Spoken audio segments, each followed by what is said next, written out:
Hello guys, welcome to Algorithms Made Easy. We will be solving the day 19th problem from the Mail 8 coding challenge. We need to write a class stock spanner which collects daily price quotes for some stocks and return the span of that stock's price for the current day. The span of the stock's price today is defined as maximum number of consecutive days starting from today and going backwards for which the price of the stock was less than or equal to today's price. Let's see the example first and understand the question visually.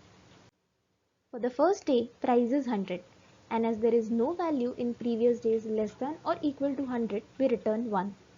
Same for day 2 and day 3 where there is no value less than or equal to 80 and 60. Now for day 4, we see that 60 is less than 70. So there are two consecutive days with value less than or equal to 70. Again, on day 5, we get the value 60. As the value next to 60 is not less than or equal to 60, we will return 1. For day 6, we have price as 75. As we traverse from 75 towards 100, we stop at 60 of day 3 as it is the last value less than or equal to 75. We count the days and return 4. For the last day 7, we see that the second last value towards left is less than or equal to 85 and we return 6. Let's see how we can solve it programmatically.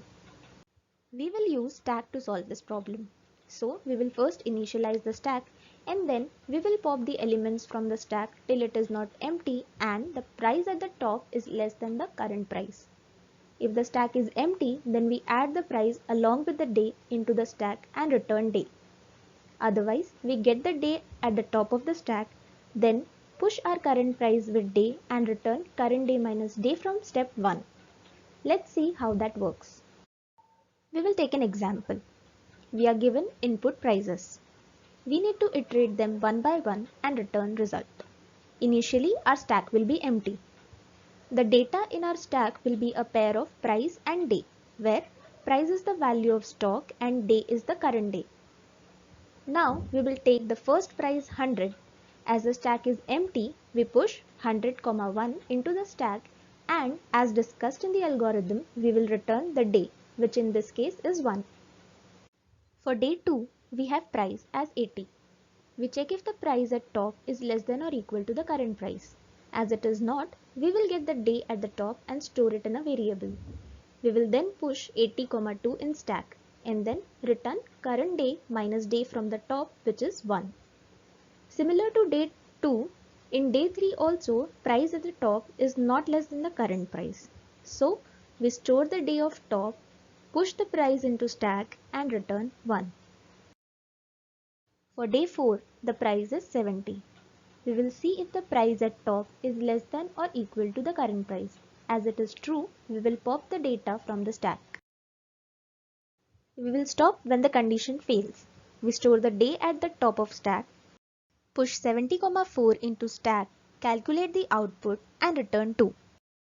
Going forward with the same approach, we will update the stack with each price.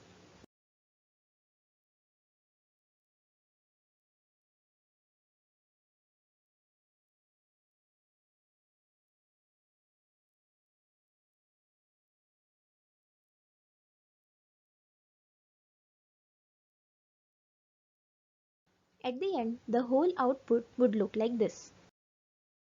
The time and space complexity will be O of n. Here's the code snippet. Also, check out the link to the Java code in the description below. Thanks for watching the video. If you like the video, please like, share and subscribe the channel. Check out my other videos for more interview problems. Let me know in the comment section what you think about the video. Also, if you want me to make a video on one of your problem statement, do comment.